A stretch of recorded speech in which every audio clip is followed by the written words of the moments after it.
ESPN Radio. This is the Thundering Herd Podcast. I'm not going to spend much time on this, but all these NASCAR fans are apparently loading up my inbox today. Did you see what happened? It's not right. Come on. They're having qualifying for the Daytona 500, which I've been to twice. Pretty amazing. Danica Patrick and Denny Hamlin had a little dust-up, and Danica Patrick, all 5'1", 104 pounds of her, touched Denny Hamlin, got into his face. Guys are saying, all these NASCAR fans are like, whoa! She put her hands on him. If a guy did that, yeah, it'd be inappropriate. Deal with it. Life's full of double standards. Get over it. So, yeah, you guys can't hit and touch women. Women are given a little more leeway with that. You're struggling with this concept, right? She's 5'2", 104 pounds. He's 6'3", probably 215. You're struggling with this. You can't figure out how it works. That guys with a history of rape and burglary, that's why prisons are filled with them. Guys who burglarize, assault, oppress, rape, are more violent predators historically than women. So we are very, very concerned about men and violence toward women. There's not a long list of women who are 5'2" and 104 pounds who are physically daunting and oppressing men. I don't know why this is such a toughie to figure out. Should be equal. It's not. That's why guys often get jobs where physicality is needed. No women in the NFL. There's not a lot of women on oil rigs. Yeah, I mean, there's a lot of longshoremen that are mostly men. Men have advantages because of their physicality and their strength. There's certain disadvantages societally. Like, you mess around with women and touch them, you're going to get in trouble. There's a double standard slightly. Deal with it. You're on that oil rig, you're a longshoreman. Chances are, being a guy helped there. A little stronger, DNA, chest, shoulders, base, a little stronger. I don't know why this is such a toughie. It's not fair. It is not fair. Me and Larry were talking about this all night. She touched him. A guy can't do that. No, right. Yeah. Again, not a toughie. Jeez. Go smell some more gasoline fumes. I mean, come on. Leave me alone. All right, so yesterday, there was 11 trades in the NBA, 39 players. 3 sort of mattered. Goran Dragic, Phoenix to Miami. Yeah, they'll make him better. He's an all-star in the East. They're not winning the title, though. Enes Kanter to Oklahoma City. He'll make him bigger and longer. That'll help. And Aaron Aflalo to Portland. He's a good, smart veteran player. Good second-unit guy. He can hit a few buckets. They got some good shooters now. Matthews, Lillard, LaMarcus, Aldridge, Batum, Aflalo. Oh, he'll help. Not going to win a series for him, but he'll help. So we had like 142,000 trades, and 3 guys mattered. Everybody's going like, can you believe what Philly did? Yeah, Philly's the one smart team. Yes, I know what Philadelphia did. They traded away 2 more of their young players for picks. Why? Because draft picks, by and large, are overrated. What? How can you say that? If you get the number 1 pick, it's not overrated. Or if you accumulate a bunch so you can trade and get LeBron, it's not overrated. But what Philadelphia basically did is they said, yeah, we've got all these draft picks, and we brought in these guys, and they're okay, but we're still crappy with them. So we're going to get rid of these guys, reset the button, and try to get the number 1 pick. Yeah, that's the way that works. In the last 15 years in the NBA, last 15 years, LeBron, Duncan, and Kobe have won 14 of the 15 finals. Okay? Put in Shaq, it's 50-15. You're trying to get the next Anthony Davis. You're trying to get the next Duncan, LeBron, Kobe. You get one a decade. And Okafor at Duke could be that guy. Pretty good offensively right now, I'll tell you that.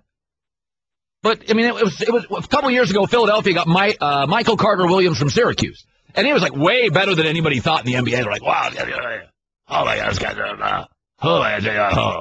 everybody was, freaking out. This guy's really good. Yeah, he's okay. He can't shoot. He scores some assists, but you can't really shoot. You're not getting to the next level with him. 2 years later with him, Philadelphia still stinks. And so they're like, okay, we'll give him away. And everybody's going, whoa, how can you do that again? Because he's not going to win you any big games. He can't shoot. Yeah, this guy led us to a bunch of finals. He couldn't shoot, though. It never works that way. Yeah, the guy couldn't shoot, but man, I'll tell you what, he just won all these games. He's not going to take it to the next level. Maybe he'll improve a little bit. Pretty good assist guy. So they reset. That's the game. There are so few guys in pro sports who win games, who alter history. Andrew Luck, Brady, Dwayne Wade in his prime, Rodgers, Duncan. Go get one. It's a race to get one of those guys. Again, I'll say it. Duncan, LeBron, Kobe have won 14 of the last 15 NBA titles. And the 2006 year, where they didn't, you know who was in that series? D. Wade in his prime, Shaq in his prime, and Dirk Nowitzki in his prime. Not hard to figure the league out. It's not 14 of the last 15 finals. Kobe, Shaq, and LeBron have been in the finals. I mean, come on. I mean, they've been in the finals. They get there every time. So when they don't, it's a Dirk Nowitzki team, or it's a D. Wade Shaq team. So, you know, a lot of these trades, all these teams that accumulate all these draft picks, if you can get the number one player, I'm all for it. Or if you can use a bunch of them to trade and get an all-star, I'm all for it then. But Philadelphia, Sacramento, Detroit, a lot of these teams have been building forever. They're still lousy. You can only do, I mean, it's nice if the Lakers get Julius Randle. They've got him. He breaks his leg. He'll come back. They'll get another player if they get Okafor. Okafor and Julius Randle and an old Kobe is not making the playoffs in the West. It's not. It wouldn't for 3 years.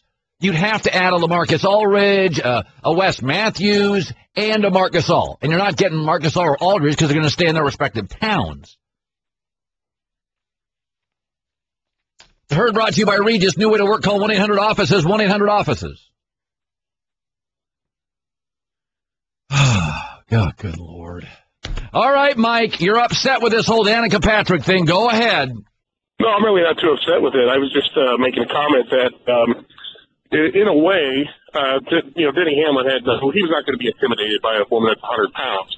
But in society, a man of any size that puts a hand on a woman, he is going to pay a severe consequence for it. And so, in a way, she's a bully. But it's very well rooted. It's just like certain dog breeds are much more aggressive and much more likely, cause your insurance rates to go up, and much more likely to attack kids and other people. So I understand. You're totally right on. Men are more aggressive, always have been, more men in jail, et cetera, more murders or men, et cetera.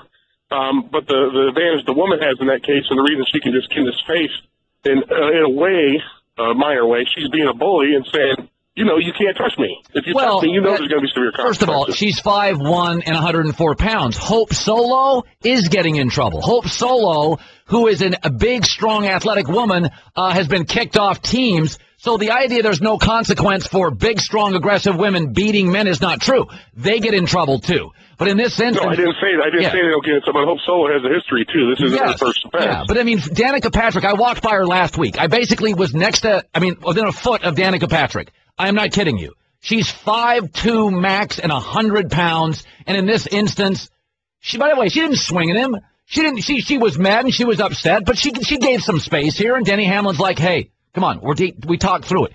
Listen, we know this for a fact. 50% of the men get all the girls. Do you know 50% of men never have kids? 50% of the guys get most of the girls. A lot of guys hate women. They do. They're angry. Go look at serial killers. It's not an educational level thing. It's not a socioeconomic thing. You know what it is? All of them struggle with women. Mom, sister, turned down. That's where they all struggle. Men, and this is a lot of the way, I just speak for men. We judge our self-worth on our professional careers and what do women think of us. And the reality is there's a lot of guys out there that struggle with women and they don't like them and they're just looking for opportunities. Maybe they do it through services, escorts, maybe they do it through videos, maybe they do it through violent. They don't like them. You can see how women are treated on social media. It is outrageous how they're treated. There are angry people out there. Look at how the women at this company are treated, sportscasters. It is so vile. I get a troll occasionally, but there are a lot of guys that don't like women, and for that reason, violence often ensues, and we as a society are tougher on men in those situations, as we should be. History shows we should be. Danica is this tall, and I'm not joking. I'm light as a guy. I weigh $190. So 90 pounds and a foot taller. Yes, if she gets in my face and I get in hers, it's a completely different sensibility. Of course it is. The advantage the woman has in that confrontation is what? She's 5'1" and weighs as much as a houseplant? Colin Cowherd. Well, admired his work for a long time in Grantland and Gentleman's Quarterly and his books. Chuck Klosterman is joining us in the Herd on ESPN Radio. So, Chuck, let's start with this. You've watched Kobe. You've known him for years, but, you've seen him from afar. So now you get your sit-down with Kobe Bryant, and you meet in Newport Beach for breakfast in a strip mall? Yeah, I put the location into my GPS, and I thought, boy, is this going to be like on the outskirts of, I don't know California that well, but it's a long drive from LA. Right. And I get to this place and I'm like, this can't be where we're meeting, but it is. It's this little breakfast nook. And it looks like they only serve breakfast. So I go in there and I think, well, this must be the place. And it was. And it's close to his house. And I guess that's why it got selected. Like, I suppose he doesn't want people coming into his home, but I did think it was a little curious. Chuck, he's always been pretty frank. I think he took it to a next level with you. You are well established as an NBA writer of your respected GQ. He has a fashion sense, but he is very honest here to the point where it's like, wow, this is really cool. Why? This evolution has been ongoing. Like, he's become more and more open over really the last decade. I do think that he seemed to appreciate the fact that when the interview began, and I sort of had to start with this question GQ wanted me to ask about clothes, and then I just sort of told him that we have a limited amount of time, and I don't want to kind of create this false illusion that we're, buddies or that we're having a normal conversation. I just want to ask you these things. And for some reason, he seemed to really respond to that, to the point where, I was going to ask him about the rape stuff from Colorado. Like, I felt that it's bizarre that this is never talked about. But he made a reference to it first, which really surprised me, because when you go back and read these other stories, he just never discusses it. But he was very straightforward about it, and that to me was the most surprising thing. Yeah, he said, ever since Colorado, I control my blank. If I don't want to do something, I don't blank and do it. Nobody's going to control my career or life. He also talked about having no real friends. Was there a sadness when he said it, a frankness? Because you're looking at his facial expression. If I said to you, Chuck, I've got no real friends, I don't know. I think my facial expression would be, wow, I'm pathetic. But what was his? The fact that he cites this as almost the principal weakness of his personality makes it hard to hear that and sort of not empathize. It had been one thing if he would have said, I don't have friends, I don't need them, I'm all business, I'm a rock. Right. It wasn't like that. It was sort of like he does understand that the problems of his personality really are central to his greatness, but he doesn't deny that these are problems in other aspects of his life. I mean, I keep making this comparison because so often he is connected to Jordan, Michael Jordan, and you watch Jordan say at the Hall of Fame speech or whatever, and he's still angry at guys from high school, and it almost seems like that his inability to function as a normal person is something he's proud of. I wouldn't say Kobe's proud of it. He's just very aware of it and is kind of working through the fact that he knows that he's not going to become a different person, that this is just how he is. Chuck Klosterman, GQ, and often you see him as a contributor to Grantland. I found it very interesting, Chuck, that Kobe referenced Mozart when talking about himself. Did you? Well, yeah, I brought up the fact that he is perceived as shooting too much, which has always been a criticism of him, but certainly this season before he got hurt, In some sense, he said things that were kind of, unsurprising. Like, he's like, I don't think about previous shots. I just do what's right in front of me. If the shot is there, I take it. It doesn't really matter, how many shots I've missed or whatever. But he started by saying, well, people criticize Mozart for having too many notes in his composition, where Mozart's argument was that there were as many as necessary. Yep. And that if there was a flurry of them, that's because that's what the piece required. And that's he is the kind of guy who likes to mention other famous people. Yeah. Like at one point he talked about his relationship to Michael Jackson, and he talked about Steve Jobs, and he talked about Da Vinci. There's a certain type of personality that is drawn to the concept and the abstraction of greatness, and he's like that. It'd be very easy for me to criticize. You're just an athlete. But in his era and in his space, Kobe is an all-timer. I'm not bothered by his comparison. Maybe historically they will mock Mozart to Kobe comparisons. But when he said it, Kobe in his space is sort of a Michael Jackson, is he not? Oh, well, absolutely. And okay, can you mock a guy for making a comparison to arguably the greatest musician of whatever the last 500 years or whatever? I suppose you can, but I mean, it's better than him saying, I don't think about it. If I'm open, I take the jumper. I mean, he at least contextualizes how this can be perceived. Exactly. Like one thing that is interesting about since this piece has come out is that I see a lot of people sort of commenting on it, and a lot of times the analysis is that, well, Kobe's reached a point in his life where he doesn't care anymore. He just says what he thinks. I kind of feel like it's the opposite. If you truly don't care about something, you just don't talk about it. He does care. Like, he cares what his legacy will be. He cares how he is perceived by people that he respects. I mean, the whole thing in that piece where he talks about Shaq and Phil Jackson. I went into it, I assumed that he had real issues with Shaq and probably looked at Phil Jackson as this person he wants to sort of intellectually align with. But he certainly, to me, has much bigger issues with Jackson because he feels that Jackson and him are intellectually similar, and Jackson did not treat him with the same amount of respect. Chuck Klosterman joining us in the herd on ESPN Radio. He also dropped a Harry Potter reference on you.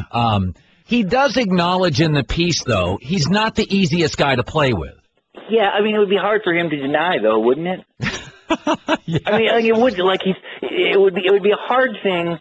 The thing is, if you want people to sort of take your ideas seriously, which I think he does, and he wouldn't be that honest if he wasn't. He also is aware that he can't sort of contradict what seems pretty clear. I mean, if ESPN the magazine, Henry Abbott did this story about how free agents do not want to come to L.A., yes, a lot of big name, to play with him. I mean, it's not that he can sort of say, like, well, this is just something that's made up. That story doesn't exist unless there's some grains of truth. So he's like, I acknowledge that truth, and he sort of just convinced himself that that the kind of guys who wouldn't want to play with him probably aren't as dedicated as he is. Chuck Klosterman joining us, the herd on ESPN Radio. When you're done, 80 minutes, you walk out of that strip mall cafe, which had to be a highlight of Kobe and yours culinary career. Before you go sit down and write, you're driving to where you're driving to. What did you feel like, okay, that was blank from Kobe Bryant? Oh, well, I got to say, I walked out of there thinking, like, that went much better than I anticipated. I thought it would be interesting. I assumed that I would have a good conversation with him. I'd ask him the questions that I'm interested in, and I'll see what the response is, kind of assuming some of the responses would be no response, but that would be telling. So I just thought, like, boy, that really went great. I mean, of the athletes that I have interviewed in my life, it was the best by a factor of 10. And of all the celebrities, or different varying levels of celebrities I've interviewed over the last 20 years, I think it would be in the top 3 among anybody. Yeah. Because it's just rare that somebody has spent so much time thinking about his own life. And I think part of the reason was that, he's making this documentary for Showtime, so maybe some of these issues he's worked through in his mind, and he was like, well, if you ask him, I'm gonna respond. Yeah, he's been thinking about him. Absolutely. Chuck, it's an absolute pleasure to have you on the show. Gentleman's Quarterly, also a contributor to Grantland. It's Kobe Bryant. Will always be an all-star of talking. Really, really good stuff from Kobe Bryant. Thank you so much, man. Oh, thanks for having me on, Colin. Good stuff. Chuck Klosterman. Oh, boy, this is driving me crazy. I shouldn't get this worked up. I have a heart test next week. I really should go into the weekend, have a craft beer, sit on the couch, easy listening, put it on that jazz channel. I don't even like jazz, but put it on that jazz channel on my TV set. It's like 400, like 400 to 440. It's all the music, hip hop. I'll go to jazz.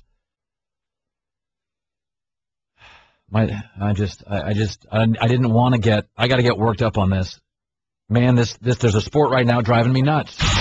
You're in the herd, the Thundering Herd podcast. By the way, Colin Kaepernick was on Twitter a couple days ago and kind of went after a fan. Basically, Kaepernick went on and said, "Hey, I just did 1,000 abs, arm workout, 2-hour study session in February. That's what we call a recovery day." And some fan went on and said, ab workout won't help you find an open receiver. Why don't you study?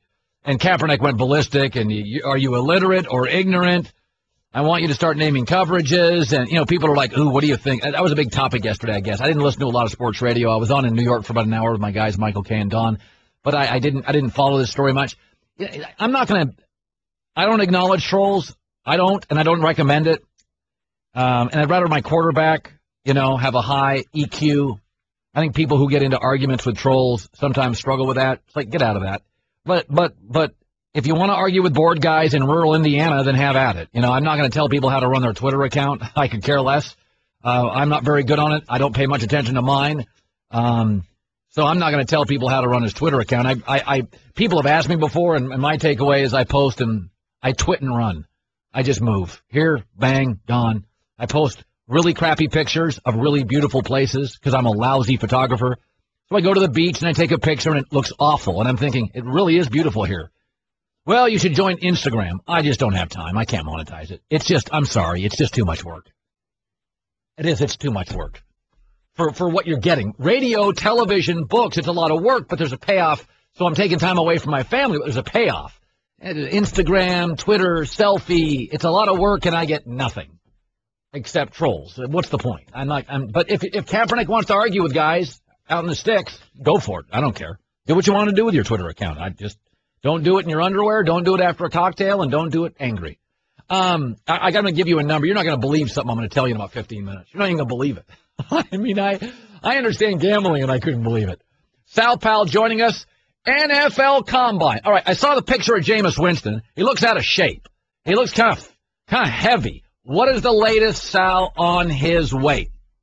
Well, he lost 17 pounds since he began working out for the Combine, which begs the question, how do you let yourself balloon up like that if you think you're going to be the first quarterback taken in the NFL draft? And it's a question of discipline that a lot of coaches and general managers are wondering about. It's a question of commitment, and it's a question of common sense. And all of these things are the kinds of things that dogged Jameis Winston his entire college career, and then they were laid bare when he weighed in yesterday. The second thing is his hand size. It's only 9 3/4. And there aren't too many quarterbacks, unless, of course, they're deflating the footballs. Ha, ha, ha. Yeah. There aren't too many quarterbacks who are successful with that hand size. In fact, since 2006, only one of them has a winning record, Colin Kaepernick. So hand size is an issue.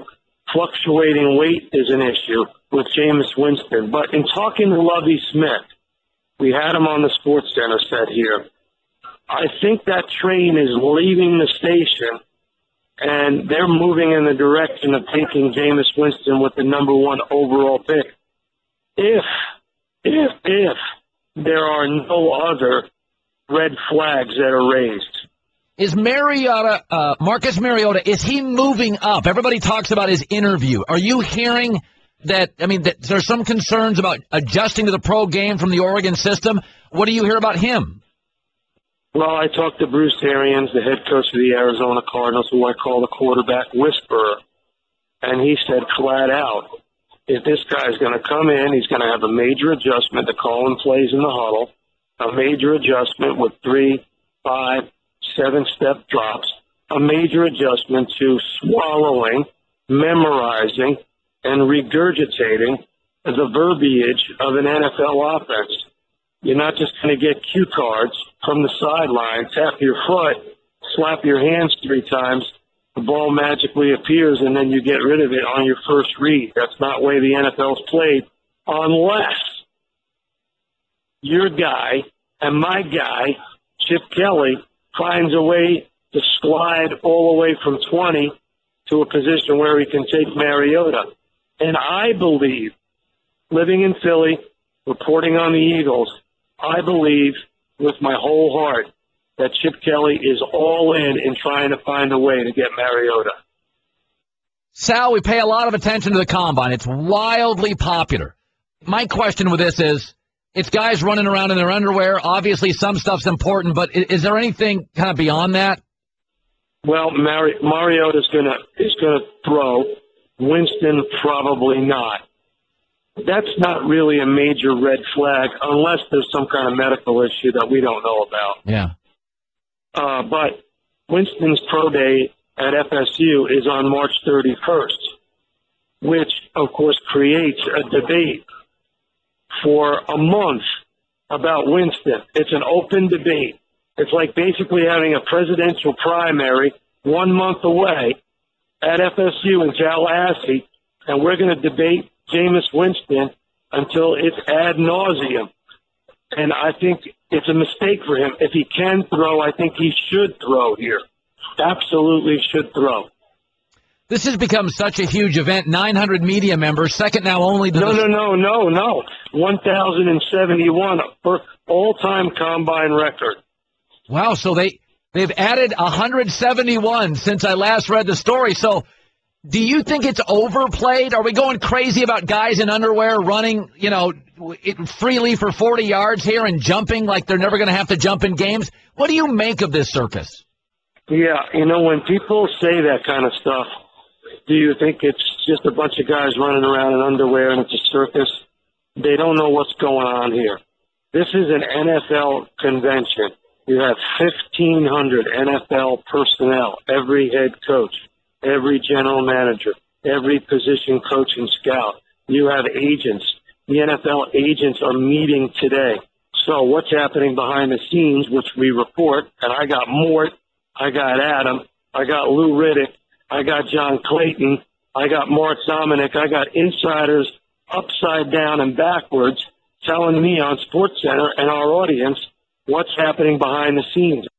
So I like how you called an NFL convention. This is well beyond the underwear look. There's real business, coaching, assistants. There's commerce being driven at this baby. This is where the NFL season starts, and you could make the argument that the NFL season starts on the field today. The offensive linemen and the tight ends taking the field and working out. Where do you start your team, Colin? You started on the offensive line. Yep. This is not rocket science. Just ask the Cowboys and the Eagles in the NFC East, which I'm very familiar with. Cowboys got 3 offensive linemen in the first round. DeMarco Murray runs out of his head. Des Bryant's looking for a big payday. Cowboys go to the playoffs, win a playoff game. Eagles have all those problems on offensive line. What happens? Nick Foles gets hurt. Team doesn't make the starts right here today. O-line. This is where you're picking the future of your franchise. You talked to the Jets coach, Todd Bowles. I mean, you can't be, you can only last so long in this league as a coach, even as a rookie getting your first head job here with an average quarterback. You think they'll get in the Mariota sweepstakes? They got a below-average quarterback right now in Geno Smith. Yeah, below average. And you're right. And I talked to Todd Bowles, who I know a little bit. And he said to me, I need corners. I need 1 corner, 2 corners in this draft, maybe 1 or 2 in free agency. And I said, well, who's pulling the trigger? Who's your trigger man? And he started talking to me about Geno Smith this and Geno Smith that. I'm like, Todd, let's keep it real. Come on, I hate to go Philly on you, but let's keep it real. You need a quarterback. And he kind of looked at me sideways, and he knows he's got a problem and he's got to fix. I don't think they will be in the Mariota sweepstakes. I think he thinks he can fix it with a combination of veteran and Geno Smith. I think he's wrong, but I think he's going to try to get out of the Mariota sweepstakes. And that number 6 pick, if Mariota's still there, will be up for sale.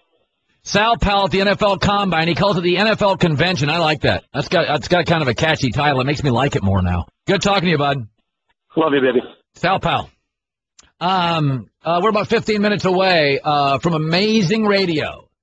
We are going to go high-end and make massive. Sunday night's the Oscars, baby, and I don't think I've ever been this excited in my life for the best picture and the best actor. I'm totally jacked for this. A lot of times these award shows, I like the Grammys a little bit. I like the music. The Oscars, I always care about best picture, actor, supporting actor, actress, supporting actress. Oh, of course, I love best foreign film. Want more of the herd? The Thundering Herd Podcast. Geico presents Strange Savings Stories.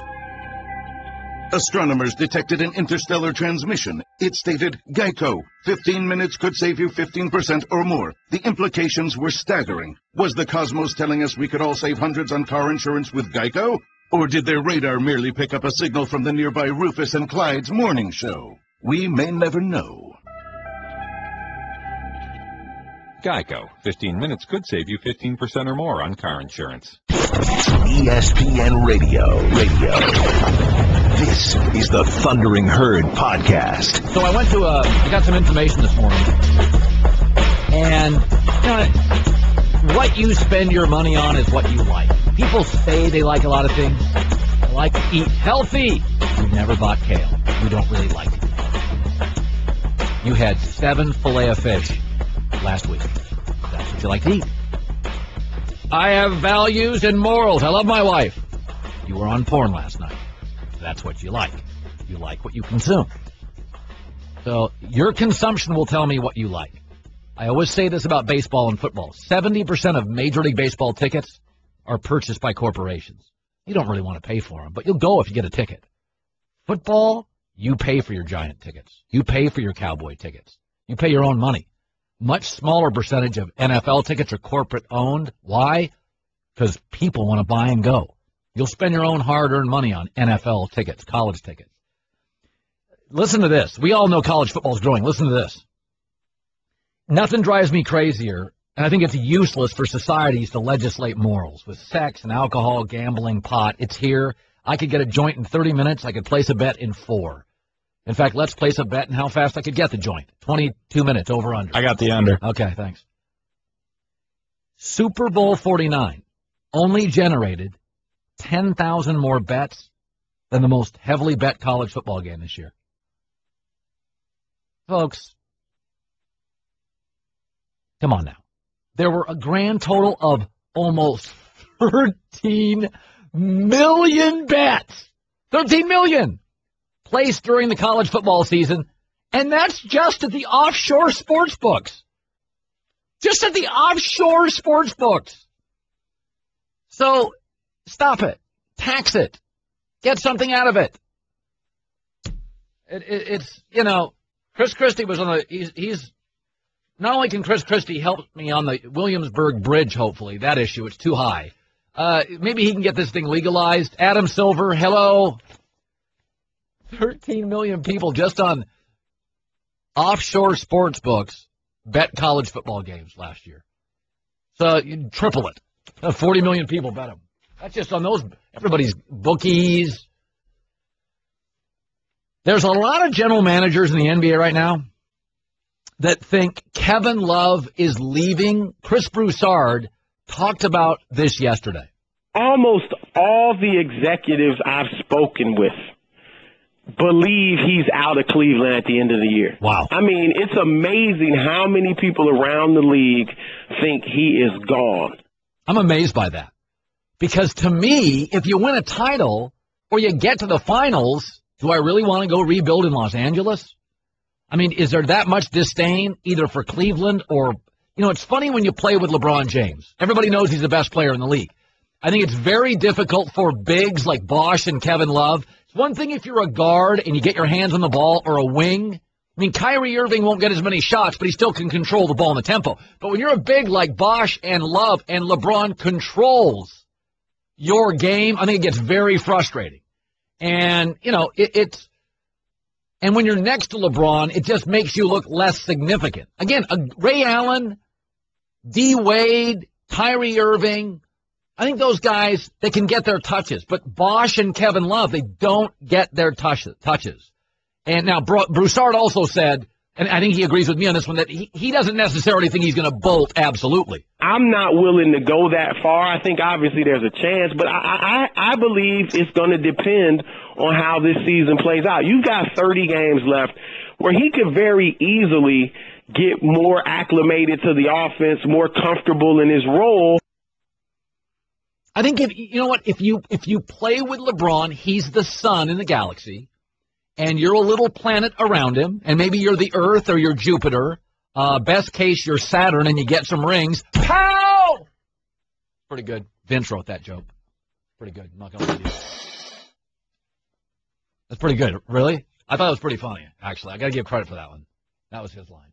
Is that part of your stand-up act? No, maybe it is. Maybe I thought it was a funny line. I gave credit to the guy who did it. Hey, I'm not Brian Williams here. Hey, I made up that line in my sleep. In a hovercraft. Saving lives. Total valor. I gave it. Props. Props to Vince for that line. In fact, I'd like to read it again. So funny. He's the sun, you're the little planet, maybe you're the Earth or Jupiter. Best case, you're Saturn, you get some rings. Pretty good. It's not terrible. It's not the best, but it's not terrible. All right, coming up next, amazeballs, folks. We're going to Hollywood. We're going to Hollywood. You got to watch the Oscars, fellas. Sunday is going to be an all-timer. Michael Keaton, Steve Carell, Bradley Cooper, and my favorite, Benedict Cumberbatch. Okay, you got Boyhood, American Sniper, Birdman, The Imitation Game, The Theory of Everything. That's just too much. This is going to be a great one. We're going to take a little 5-10 minute break here from sports. This is it. We all watch movies. It's going to be the hooray for Hollywood and the lack of values. And hooray for Birdman. Putting style in black T-shirts. It's Colin Cowherd. The Thundering Herd Podcast. Listen, sometimes you got to take a break, man. And I'm telling you right now, the Oscars Sunday are going to be all time. It is going to be American Sniper, Birdman, Boyhood, The Imitation Game, Theory of Everything, Whiplash. We got Steve Carell, Bradley Cooper, Michael Keaton, Ethan Hawke in supporting. We have the best. Patricia Arquette for supporting actress. Maybe one of the great performances of all time. So here we go. Live from ESPN Radio Studio 2 in Bristol, Connecticut, it's the Blazing 5 Oscars. Ladies and gentlemen, please welcome your host, Colin Cowherd. Thank you. I'd like to introduce my friend, film critic, entertainment commentator Ben Lyons from LA 710. What's up, bud? How are you, man? You're fired up for Oscar Sunday, huh? I can't wait. Some years, the American Beauty year, I was like, but this year, there's a lot of stuff. A lot of these movies are right in my wheelhouse. So let's start with this one. Best Picture. Okay, I'm going to give you a little commentary. My thoughts off the top. Birdman was really quirky, and I really like it.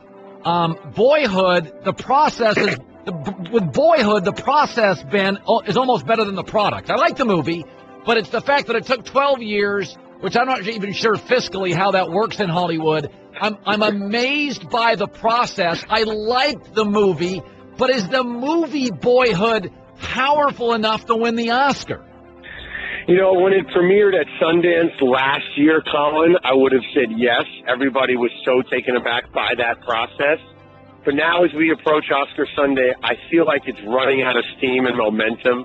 If you look at some of the precursors to the Oscars, the Producers Guild Award, the Directors Guild, the Screen Actors Guild Award, they've all gone to Birdman. The only film to win all three of those awards and not win Best Picture is Apollo 13. But Slumdog, No Country for Old Men, Argo, Chicago, all those films won those award shows and went on to win the Best Picture. So I think it's going to be Birdman. Hollywood loves stories about Hollywood, and it's the best movie about acting I've seen in 10, 15 years or so. So yeah. I'm gonna flip flop here, and because I'm on your show, this is a big boy predictions. I'm going Birdman. And Richard Linklater is the guy that put it together. I think he could win a Best Director maybe for the process.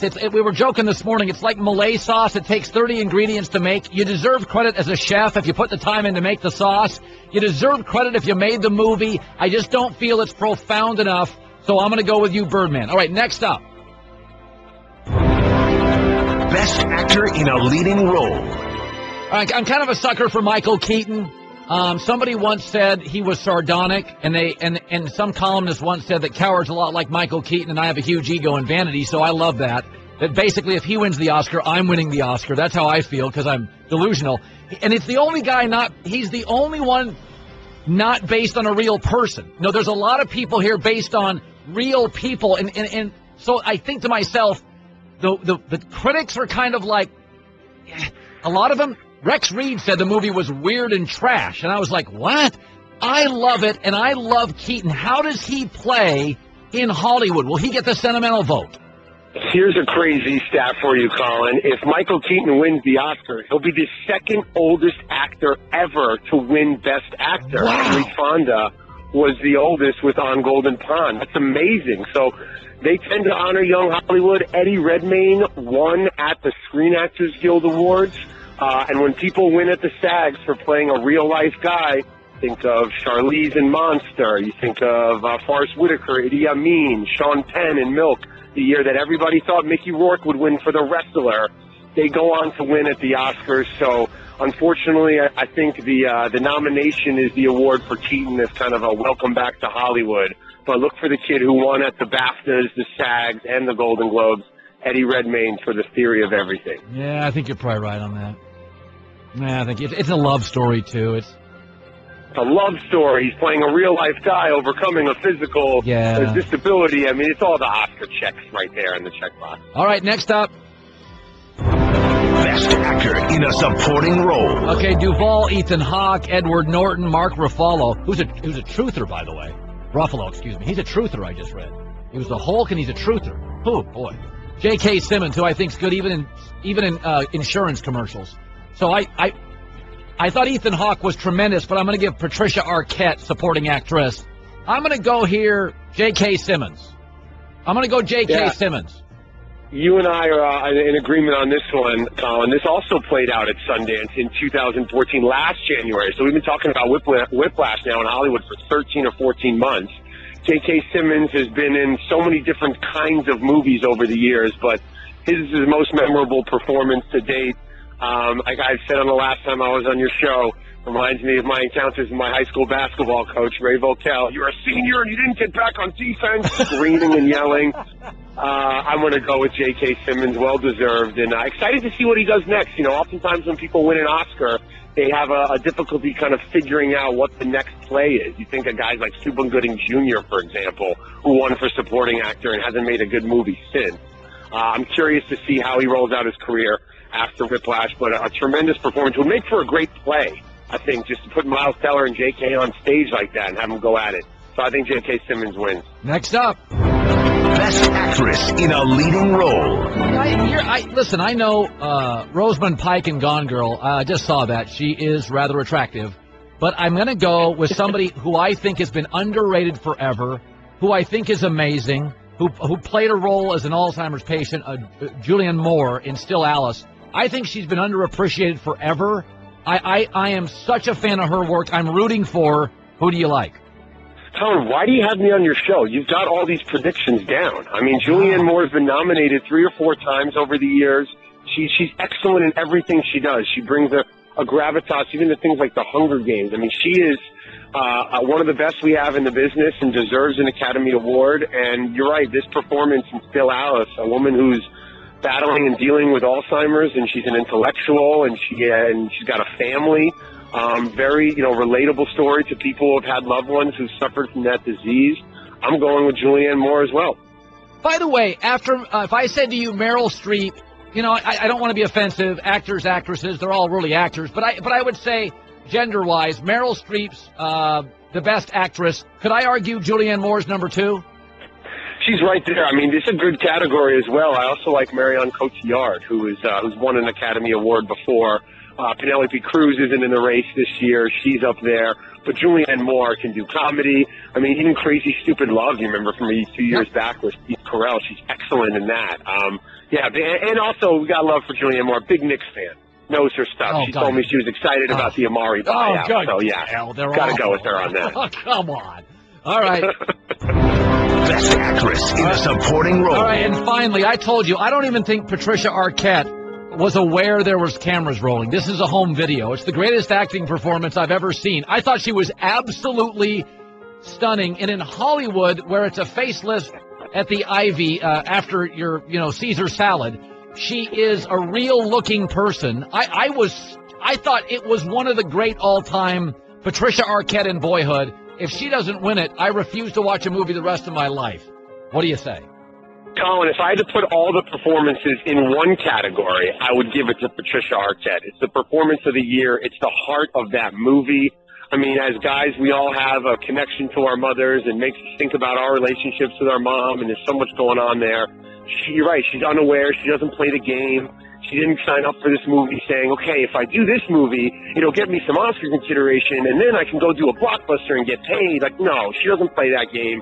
She just acts, and she just is, and she's beautiful in this film. And you're right. That's the lock of the night, for sure. Okay, Ben Lyons. My guys, they're just idiots. They have another film category. They haven't showed me what this is. They want me to address. Go ahead, guys. Adapted screenplay of a foreign language animated documentary. Oh, good God. Good hell. Is there even a category for that? I don't understand what that category is, just like I don't understand Phil Jackson's plan. Alexi Shved? Really, Phil? Okay, let's give it to him. Best actor pretending there's a plan. How about that? God, you got to get off this Knicks thing. You really do. Go have a nice weekend. It's going to be, I think Sunday night is going to be absolutely incredible. Ben Lyons, thanks, bud. Thanks, buddy. Good to hear from you. Yeah, he's always got to drop in his Knicks angst. I've never met a bigger fan. Literally, if you saw him in traffic and you were driving by in a speeding vehicle, he'd stick his head out. I can't believe they let Chandler go for nothing. He's absurd. So, let's see. We both have Birdman. I like Michael Keaton. I've never cried at the Oscars. If Michael Keaton doesn't win and Eddie Redmayne does, I may get emotional. J.K. Simmons, Julianne Moore. I think Julianne Moore's amazing. Very exciting. 87th Academy Awards. Sunday, it is 7 Eastern on ABC television. That's part of our family here. I'd like to be on the red carpet someday. It'd be kind of exciting. Michael, we're both sardonic. Hello. Michael. Want more of the Herd? The Thundering Herd Podcast. All right, one of our favorite guys, Darren Woodson, 3 rings with the Cowboys, joining us. Lives in Dallas, knows the franchise well. Okay, let's start with the Combine. You played at Arizona State. We're an all-conference player. You go to the Combine. A little bit of a dog show. Did you like it? Let me tell you one thing I did not like about the Combine was they sit us in a room, and there was probably about 30 players, most all of us defensive backs, and all you have on are shorts. And they send you into this dark room where all the coaches, or I guess it's the trainers or whomever, they're in this dark room. You walk in, the light shining on you, and all you have on these shorts, and they're looking at your body, and they tell you, turn around, let's see your back. They want you to squat down. I mean, you said it earlier, it's dehumanizing. It's almost like you're a piece of meat in a situation where you can't see them. All they can see you. Oh, it's like one of those police things. Exactly. And to me, it just didn't feel right in that situation. So I felt like a piece of meat. That's the only thing I really didn't mind, that I didn't like about the Combine. Other than that, it didn't bother me. I felt like I was prepared. I felt like I know I had a chip on my shoulder. I was a tweener coming out. I was a linebacker in college, and I was trying to make that jump to the defensive back. But you came in prepped. I came in ready to go, man, and I ran like a 4.48, something like that, 40. Did it help you? Oh yeah, because I was a guy that they didn't know if I could move my hips, swivel my hips, if I could cover, if I could do a lot of the safety drills. So I had to prove myself at the Combine. So I came in ready to roll. Some guys are just freak shows physically. Like a Javon Curse walks in, or a Vernon Golston, or what was the guy? Vernon Davis. Davis, yeah. Do you remember in your specific Combine, was there one guy that takes off the shirt and you all went, "Oh, brother, you don't want to stand next to that guy"? No, not really. I mean, because most of the guys I was with were DBs. Who was the fastest guy? I can't remember. I remember the guy that was impressive in watching him run was Dale Carter. I don't know if you remember Dale Carter. Dale Carter's one of the best athletes in league history. He was impressive. History. Absolutely. But, the thing about it is, when you go to the Combine, of course, you're slotted. You're hearing all the rumors. Yeah, your late first rounder, early second rounder. That's what I was hearing. And they had a few safeties that were in front of me. So what first thing you do is you try to size everybody up, because I haven't seen these guys. Guys out in, Dale Carter is in Tennessee. Right. And we never saw Tennessee at Arizona State. So, the first thing you do is you size these guys up, and, you're looking at them. Yeah. And I saw some guys that were all Americans, and I looked at their body and I said, how? Not that impressive. Not absolutely. But Dale Carter is, I had a coach tell me this once. He said he thought Dale Carter was one of the top 5 athletes in league history. I don't know if I would go. You know what? There were some great athletes now. Now, he had some. Dion's up there. Dion is absolutely up there. Yes. I would. You know what? Honestly, I don't know if I'd say top 5, top 10 maybe, but he was a guy that was phenomenal. He could do everything. He could cover at safety. He was a great corner. He would hit you. You know, his off the field problems. Yes. Or what caused him to leave the game and not play at a full level. But he was a Hall of Fame talent. Yeah, absolutely. Speaking of off the field problems, I said this earlier week, and man, my staff went crazy. Damian Woody slapped me around. I said, listen, Dez is a remarkable talent. Yeah. Any game he had 5 catches or more, the Cowboys won. He matters. Now, on the free agent market, if you don't have a great quarterback, because Dez can run deep and you don't have a good O-line, he's not going to equal those numbers he does. He's great. Right. But wide receivers generally don't leave and get the same numbers. You need the quarterback. So I think there's value with the Cowboys. Mm-hmm. But he can be squirrely. 6 times cops called to his house. He's been arrested. And the Cowboys have defensive issues. I like the idea. I know it drives him nuts of franchise tagging him. And then I can watch how he reacts to franchise tagging him. And, man, people in Dallas think I'm crazy. This is outrageous. You are outrageous. That is outrageous.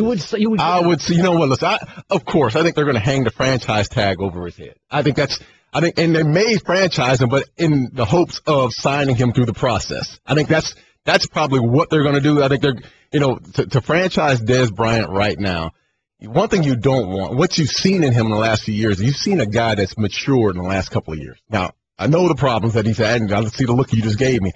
But the problems he's had off the field, but what we've seen in the locker room and what we're seeing from teammates is that this guy's made the transition. So he's starting to grow up. He's good in the room. He's great in the room, and he's such a tremendous competitor. And the competitiveness doesn't extend to game day on Sunday.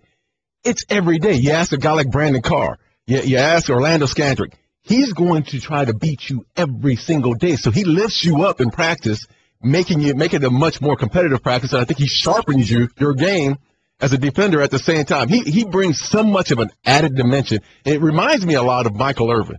You know, Michael Irvin wasn't the greatest athlete. He wasn't even close to being what Dez Bryant was, but his passion, the passion that he had going out on Sunday was unbelievable. Just being on the plane with Michael Irvin and him talking about, being on the plane with him and him talking to me across the I remember playing the Denver Broncos, and we had Shannon Sharp was torching everybody. Yeah. Every single safety linebacker out there, and he challenged me the entire week. And we got on that plane and went to Denver, and we ended up losing the game because, Denver this was the 97-98. Denver okay. was unbelievable. Yeah. But he challenged me every day about Shannon Sharp.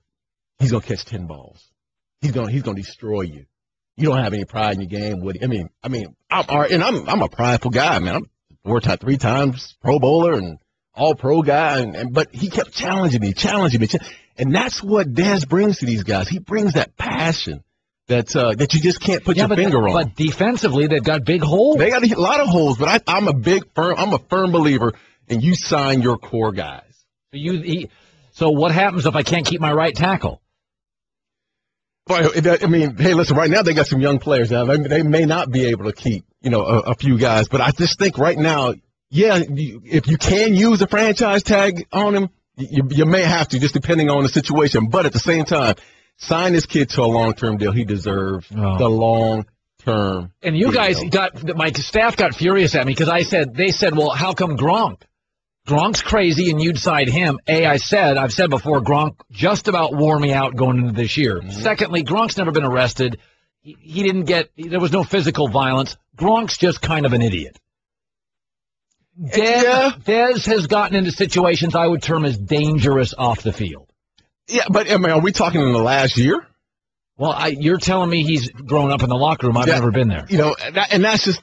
I think we all tell you. That's what I'm seeing. That's what I'm seeing personally. You in the locker room? Yeah, and just going to go see Dez. You got to go hang out in the locker room every once in a while. Really? I'll nibble and dabble.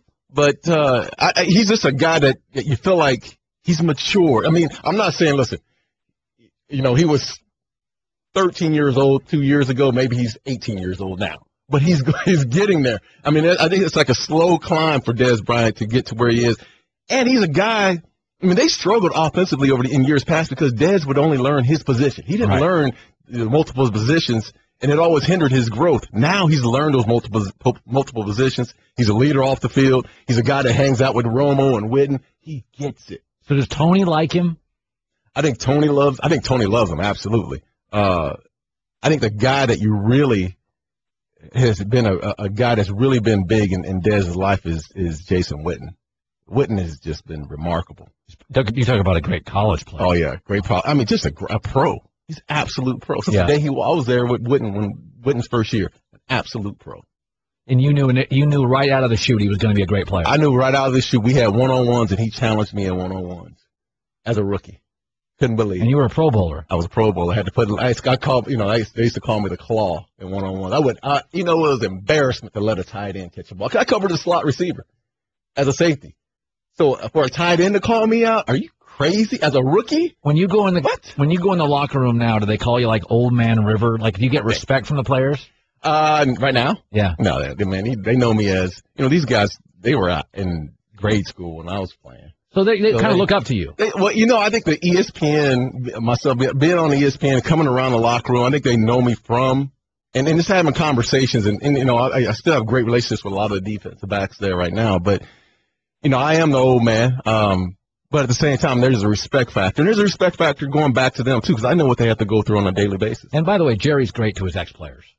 Jerry's tremendous. He is. There's a lot of stories that are not publishable. Yeah. That Jerry is very supportive, and it should be noted, Jerry's always very supportive of the guys that go sideways. Jerry's gone sideways a few times. I know Jerry's rugby. No, I mean Jerry in Dallas Jerry has his fun. He does. I think Jerry is. It's forgiving. Yeah, he's very. He's had his issues off the field. I mean, off the field, on the field, the whole deal. Absolutely. Good seeing you, bud. You do Check out The Herd with Colin Cowherd weekdays from 10 a.m. to 1 p.m. Eastern on ESPN Radio, ESPNRadio.com, and on ESPNU. The Thundering Herd Podcast.